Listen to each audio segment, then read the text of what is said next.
Good day, great day, grand day to you all. Thank you for joining us again at Dr. TSA Series, a spiritual discussion.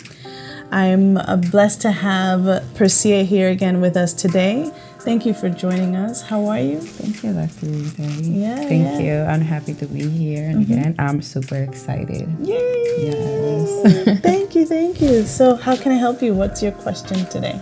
My question today, and I know we talked about it last time, and you had mentioned in a couple of the series, is how do I understand that I am a spiritual being?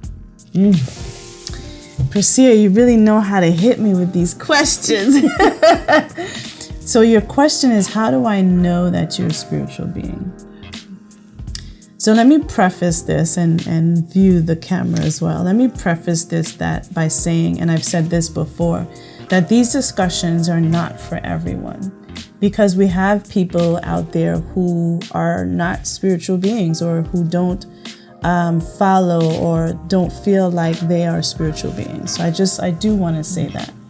But for the viewers who understand or have a connection to a higher power, is to be in connection with an essence or an energy within you that connects you to that higher source or that higher being, or some people will say the universe, the ether.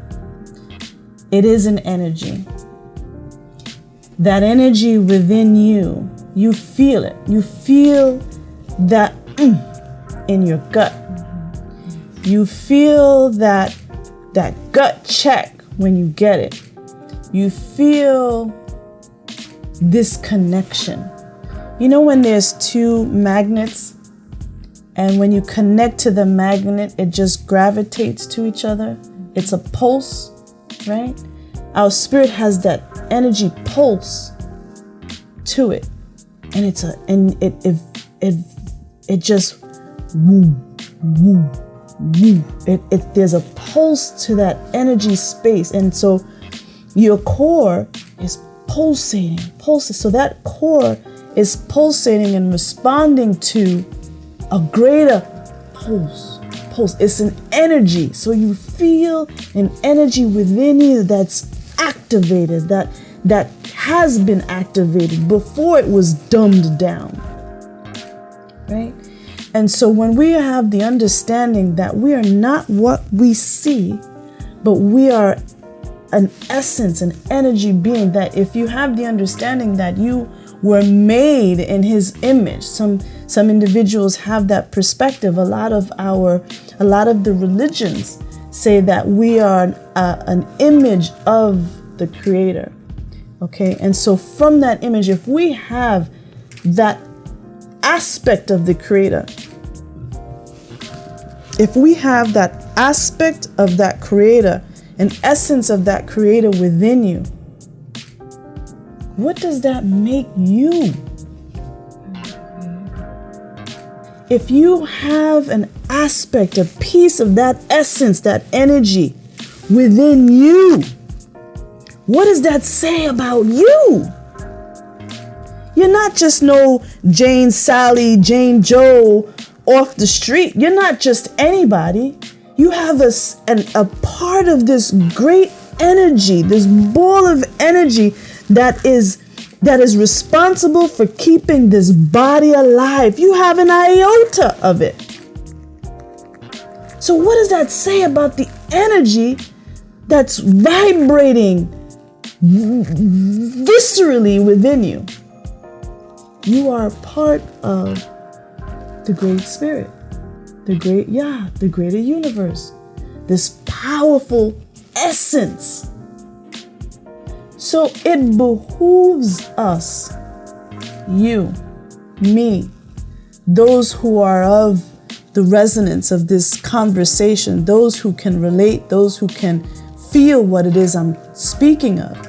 It behooves us to think anything less than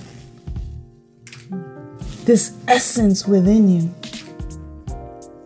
Every time we accept a thought of not being good enough, not being special, not feeling worthy, feeling worthlessness, we're not only disrespecting that energy, but we're disrespecting what has been entrusted to us. This energy has said, you know what? I am with you. I am you. When I say that, sometimes people, what do you mean I am this great energy? Yeah, this energy, this spirit being, this essence that is taken from the greatest source. You were entrusted to that energy. You were entrusted to do right by your spirit. You were entrusted to do right by your essence, to do your highest and best good. So when we go back and join this energy, what are you going to say to this greater energy about what you did with what was given to you? And is that something that comes to me now is that it's so easy to relate to how we look like and accept that as like, this is my identity, this is what I am. So the first time that I heard you talking about spirit, like, what even is this? Am I a spiritual being? How do I know that? It's so easy to look at my skin or look where I'm come from and be like, yeah, I'm just this. Not knowing even deeply, like, yeah, but what does that actually mean? And you know what? That's a result of valuing. We put so much value on our looks. We put so much value on what we can see. We put so much value on what we can easily get. We put so much value on things outside of us, not understanding that those things mean nothing. Just this distraction. Not only is it yes, it's a huge distraction. I'm not saying that those things cannot be used as tools, but we use those things as the sole thing. Our looks and I'm not saying that the things that people do is 100% bad, quote unquote, right? But as you state, they are distractions. Look how much emphasis we put on what we look like, whether, we have the right size body parts, whether or not, they're big enough or slim enough or, wide enough or whatever. We put so much energy into those things, and that energy is being used up by the things we can't take with us. If we're a spiritual being having this experience, this human experience, when we transition, can we take these things that we put so much value on with us? We cannot. And so what is left with when we transition? We are. Right? So when we transition, what are we going to say to this great spirit, What are we going to say about what we've done with what we were entrusted with? Looking at it from a spiritual point of view, what are we actually going to say? Oh, I did this. I got my BA. I got my bachelor's. I got my master's. I got my doctorate. I'm running this business. I'm doing this. I got, this amount of money, this amount of houses. But did you expand consciousness? Did you expand your growth and understanding who you are? Did you use what Spirit gave you? Did you use what the Creator gave you to help and move others to rediscover themselves, to expand in their consciousness? We have been so caught up in the world and what happens in the world that we forgot that we came here for a purpose.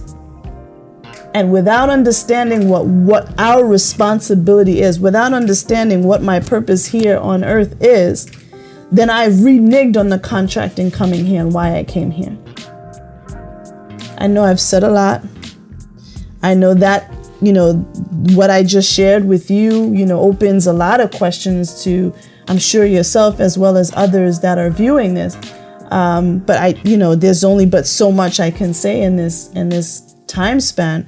But did you understand? Did that make sense? Yeah. I got a glimpse of. First, I feel like the most impactful thing is that we are not what we look in the mirror. We're not, you are not what you see.